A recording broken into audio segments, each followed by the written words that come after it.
The bests, PlayStation Vita. Here are some of the games we recommend for Sony's handheld. Tearaway. Tearaway is a Vita dream come true. At its most basic, the game is a 3D platformer set in a world that appears to be made of construction paper. The trick is that the people of this world appear to be aware of you. They can see you, thanks to the Vita's front-facing camera streaming a feed of your face into their world as their son. They can feel the impact of your fingers as your forefinger and middle finger can tap the rear of the system to poke through their terrain. This game is wonderfully like nothing else. Gravity Rush. Gravity Rush is a delight, an open-world adventure game built around a truly new-feeling mechanic. The protagonist Kat is able to reorient gravity, letting her fall in any direction. It's something of a mix between falling and flying, and it makes the game uniquely disorienting. Combine those mechanical smarts with a wonderfully imaginative, fun story, lush visuals, gorgeous art design, and a dizzy, grand soundtrack, and you've got a real winner for the PS Vita. Danganronpa 1 and 2. Waiter, I'd like a large order of high school drama, with a side of murder. That's Danganronpa for you, a high school social simulator / murder mystery that combines elements of Phoenix Wright, Clue, Persona, and Battle Royale into a pulpy stew of bloody entertainment. This is the first time we've collapsed two games into a single entry on the bests. But consider that both games, Trigger Happy Havoc and Goodbye Despair, came out in the same year and tell two halves of a complete story. We feel okay about it. Monokuma agrees. Trails of Cold Steel. You'll have to embrace verbosity to really enjoy Trails of Cold Steel, a game that's best described as Suikoden meets Persona. That's what makes it so special though. Cold Steel has just about everything you'd want from a turn-based RPG. A fun, twisty story, strategy-heavy combat, great environments, well-written dialogue, and characters who start off feeling stereotypical but show all sorts of other dimensions as the game goes on. It's a slow burn, yes, and some of the quests can feel tedious, but the payoffs are well worth all the setup. Pixel Junk Shooter Ultimate. Combining the PlayStation 3's Pixel Junk Shooter and Pixel Junk Shooter 2, Pixel Junk Shooter Ultimate is a 2-in-1 pack of well-designed, good-looking, and great-sounding 2D flying / shooting / rescuing games. You control a little craft that you fly through a series of caverns. Each area contains some people to rescue, use your grappling hook, creatures to kill, use your guns, gems to find, use your brain, and, coolest of all, some sort of incredibly animated liquid, lava, water, and weirder stuff.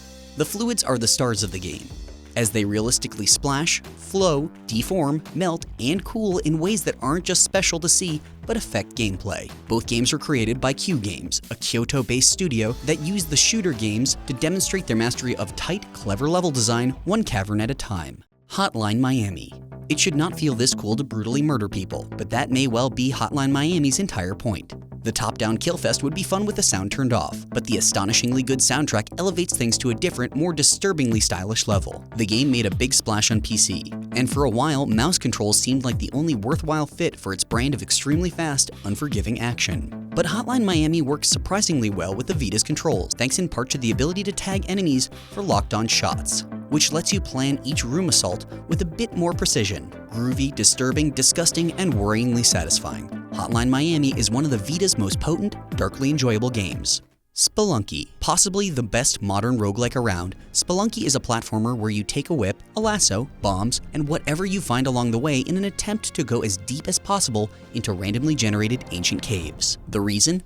Treasure, of course. Think of yourself as a cute version of Indiana Jones. While the game has appeared on other platforms, it feels at home on the Vita. Spelunky is devilishly hard, and holds many secrets about the way its world and creatures work. Players can expect to die countless times as they learn how to get around. One run might last 30 seconds, the next might last 15 minutes, and both might be completely different from one another. You'll play in bursts, which is perfect for on-the-go gaming. With its randomly generated levels and new daily challenges, Spelunky is a game that will likely stay on your Vita for a good long while to come. Persona 4 Golden. Japanese high school never seemed so much fun. Persona 4 Golden, a remake of the critically acclaimed PlayStation 2 role-playing game, combines a social simulator and a hardcore RPG with surprisingly addictive results. Take midterms in the morning, eat steak with your girlfriend on the roof for lunch, then head to the mall after school to fight off shadow monsters in a dangerous world that exists inside televisions. Just another day in Persona 4's Japan. Zero escape, virtue's last reward. Virtue's Last Reward is a visual novel. In other words, it's mostly text. But don't hold that against it. As you weave through the game's narrative branches, you'll do some things that you could only do in a video game. And you'll discover a story that could only be told in a video game. The hook: 9 people are trapped in a facility where they're forced to participate in a twisted version of the prisoner's dilemma. And, well, the less I tell you, the better. Final Fantasy X/10-2. Maybe you played through Final Fantasy X and X-2 back in the day and want to relive them, or maybe you've never played them. Either way, the remastered versions of both games find a new home on the Vita. They're perfect for on-the-go play, and given both games' generous lengths, should keep you occupied on commutes for months to come. And is there a better way to experience Final Fantasy X's endearingly awful voice acting than while wearing headphones on the bus? There is not.